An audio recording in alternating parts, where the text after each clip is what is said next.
How do I attach shades to my Caravan or hybrid? It's actually pretty simple, and it depends on which shade you're fitting. For our bed shades, you can use a sail track attached to the roof of your van.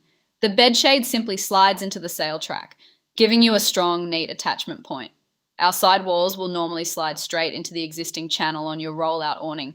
For our porch awnings and end walls, these will most commonly attach using an anti-flap kit. We always recommend using a good quality anti-flap kit, such as an Aussie Traveller.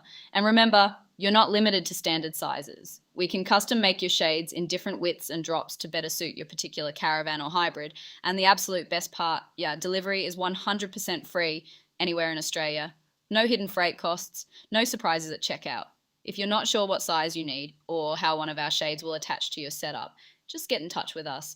Camping made, Australian made, right here in Brisbane and delivered free Australia-wide. Please check out all the W's campingmate.com.au.